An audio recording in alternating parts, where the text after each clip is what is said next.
السلام علیکم دوستو، ایک بار جبرائیل علیہ السلام نبی کریم صلی اللہ علیہ وآلہ وسلم کے پاس آئے تو آپ صلی اللہ علیہ وآلہ وسلم نے دیکھا کہ جبرائیل علیہ السلام کچھ پریشان ہے۔ آپ صلی اللہ علیہ وآلہ وسلم نے فرمایا جبرائیل کیا معاملہ ہے کہ آج میں آپ کو غمزدہ دیکھ رہا ہوں؟ تو جبرائیل علیہ السلام نے عرض کی اے محبوب، کل میں اللہ پاک کے حکم سے جہنم کا نظارہ کر کے آیا ہوں، اس کو دیکھنے سے مجھ پہ غم کے آثار نمودار ہو رہے ہیں۔ نبی کریم صلی اللہ علیہ وسلم نے فرمایا کہ جبرائیل مجھے بھی جہنم کے حالات بتاؤ۔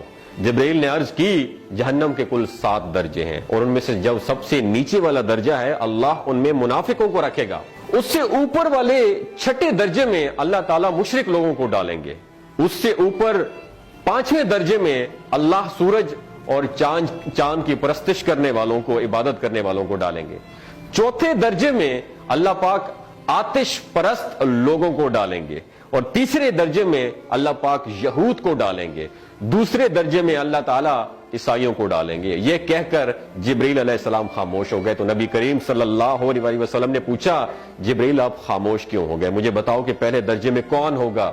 جبرائیل علیہ السلام نے عرض کیا کہ اے اللہ کے رسول، پہلے درجے میں اللہ پاک آپ کی امت کے گناہگاروں کو ڈالیں گے۔ جب نبی کریم صلی اللہ علیہ وآلہ وسلم نے سنا کہ میری امت کو بھی جہنم میں ڈالا جائے گا تو آپ بے حد غمگین ہو گئے اور آپ نے اللہ کے حضور دعائیں کرنا شروع کر دی۔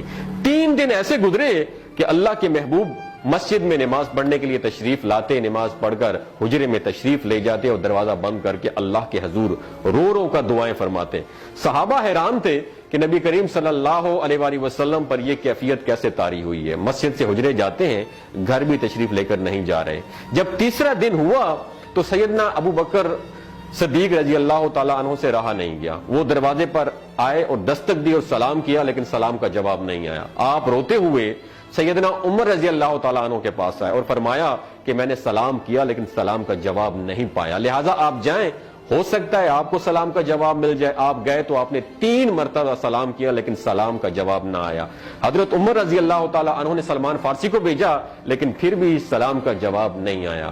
حضرت سلمان فارسی نے واقعے کا تذکرہ حضرت علی رضی اللہ تعالیٰ عنہ سے فرمایا۔ انہوں نے سوچا کہ جب اتنے عظیم شخصیت کو سلام کا جواب نہیں ملا تو مجھے بھی خود نہیں جانا چاہیے، بلکہ مجھے ان کی نور نظر بیٹی حضرت فاطمہ رضی اللہ تعالیٰ عنہا انہیں اندر بھیجنا چاہیے۔ لہٰذا آپ نے حضرت فاطمہ رضی اللہ تعالیٰ عنہا کو سب احوال بتا دیا۔ آپ حجرے کے دروازے پر آئیں، ابا جان السلام علیکم، بیٹی کی آواز سن کر محبوب کائنات اٹھے، دروازہ کھولا اور سلام کا جواب دیا۔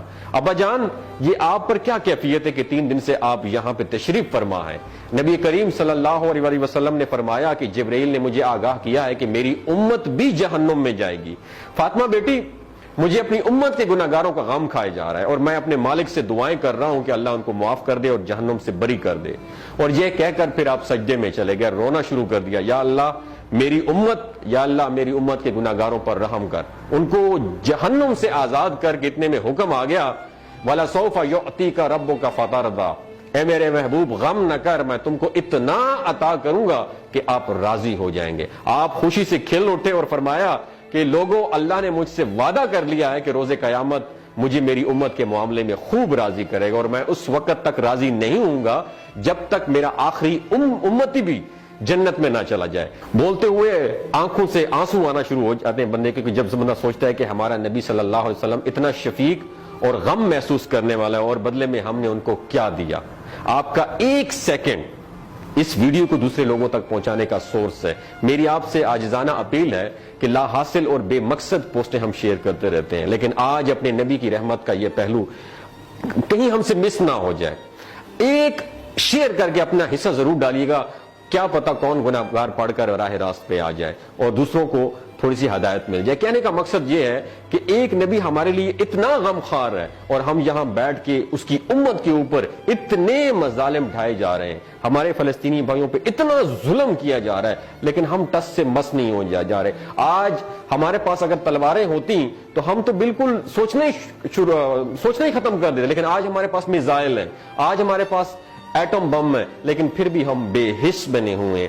اللہ تعالیٰ ہمیں ہدایت نصیب فرمائے، اللہ تعالیٰ ہمارے لیے آسانیاں پیدا فرمائے اور اللہ تعالیٰ ہمیں نیک کام کرنے کی توفیق عطا فرمائے۔ اپنا اور اپنے ساتھ رشتوں کا خیال رکھیے گا۔ اللہ حافظ۔